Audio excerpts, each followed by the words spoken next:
Bonsoir. Ce soir, c'est Mamie qui raconte l'histoire de Il était une fois Jasmine.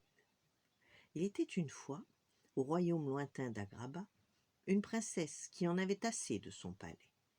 La fille du sultan, la princesse Jasmine, rêvait en effet d'aventure et de liberté. « Je n'ai même pas le droit de me promener seule en ville », confia-t-elle ce matin-là à Raja, son tigre domestique bien-aimé. Elle soupira et ajouta : « Le pire, c'est que la loi m'oblige à me marier avant mon prochain anniversaire. C'est dans quelques jours. Mais je n'aime aucun des prétendants qui me demandent ma main.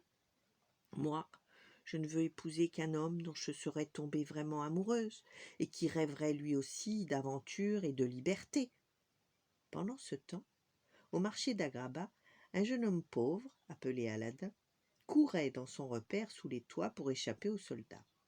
Il était coupable d'avoir chipé un quignon de pain pour nourrir des enfants affamés. Mais heureusement, les soldats ne parvenaient pas à dénicher sa cachette. « Tu vois, Abou, dit-il alors à son petit singe apprivoisé en lui montrant le palais au loin.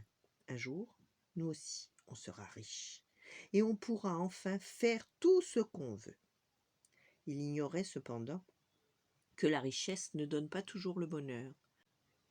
La princesse Jasmine en était la meilleure preuve.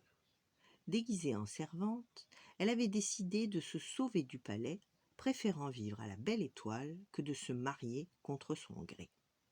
Hélas, la princesse ne connaissait pas les habitudes des gens ordinaires, et croisant un enfant affamé au marché, elle prit une vieille pomme sur un étal et la lui offrit, sans penser qu'il fallait la payer.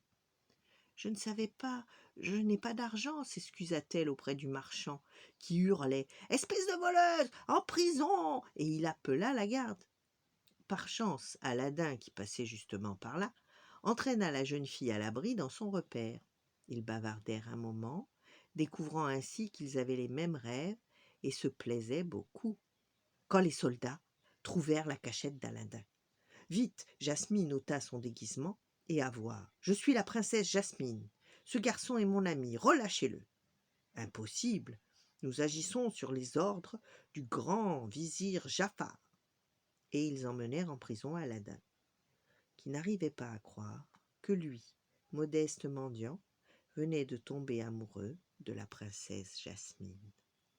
Voilà, bonne nuit, faites de beaux rêves et à demain.